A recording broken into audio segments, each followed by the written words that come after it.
Unconditional basic income is not a new idea. It's centuries old, but it has gained some traction now, and there has been a lot of interest in this subject throughout the world, which has actually developed into a sort of a movement.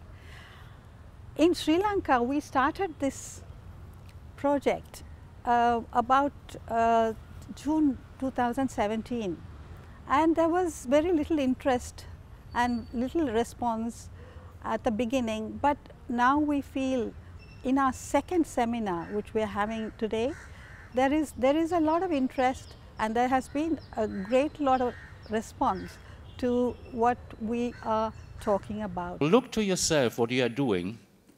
Everybody of you is working. What is the work for? It is for other people. You all are doing things for other people, whether it is a mother taking care for the child, whether it is a taxi driver looking that other people come from that place to another. What work ever you are doing, look to it, it is work for other people. That is a definition of work. And today, we are doing this for each other worldwide. So your work benefits people in Switzerland or Germany or the United States or whatever.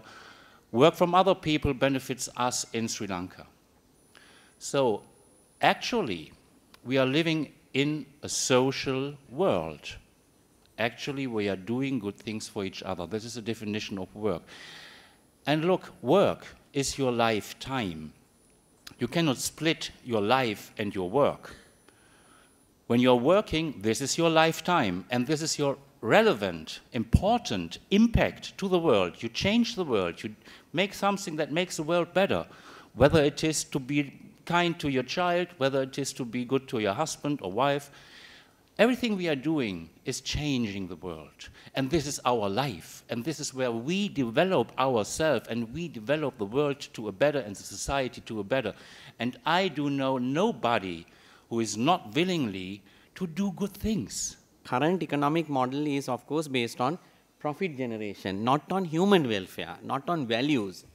And we know that there is great environmental degradation in the name of economic development. I mean, these things are not unknown to all of you who are familiar with these concepts, and it's all focused on the survival of the fittest kind of approach.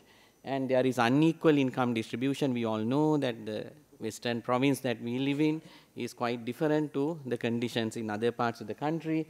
And there is also international interventions, and there are a lot of pressures on even grassroots communities coming from external pressures. And there is, our communities are getting disempowered. They don't have the power to make decisions on their own. They are just becoming passive recipients.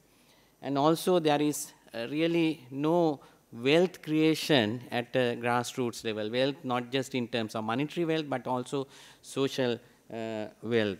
So this has led to a credit-based economy. There is indebtedness in communities. List the urgency of issues. 10 is land use reform. Next. Climate change. I think all of you would have put climate change as number 1, but it's not. Next. World health. Nuclear security, biosecurity, factory farming, improvising institutional decision-making, global priorities research, promoting effective altruism, and number 1 was risks of artificial intelligence. Basic income provides artists a space to be artists. And I think artists have the potential to provide that space to society, to allow society to think, create spaces for society to reflect, think beautiful thoughts, like that 6-year-old said. And I think this is really crucial.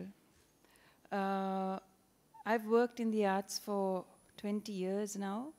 I started when I was about 19 years old with my 2 brothers and a few friends.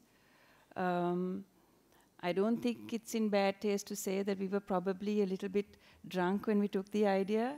Let's, get together and do some plays and try to make a living from it. I found that the artists were doing it. like the Stages group, it was talking about their trauma.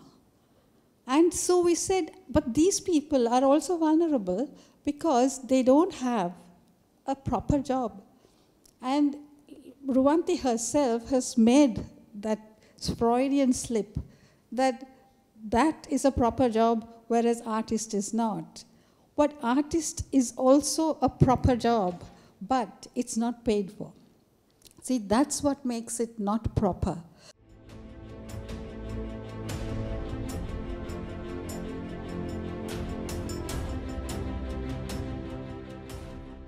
An unconditional basic income, a universal one for everybody, high enough to live from, on a modest level, no strings attached, independent of whether you are working or not in this term of work, regardless of life circumstances, is a consequence of the human right to live. This is a paradigm shift of our time. So we need new ideas like that to face the challenges and to solve the problems of our time. Remember, we are in the 21st century and we don't need any longer those ideas and habits we stuck on from the last century.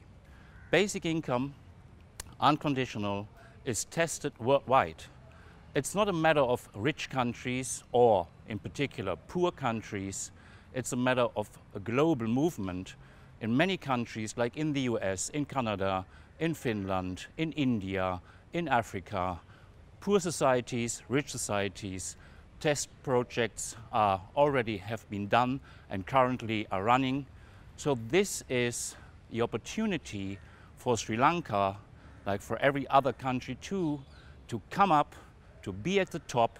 It will create more dynamic in economy, more justice in society, better health, less violence, less crime, more entrepreneurship, more inventions, more initiatives.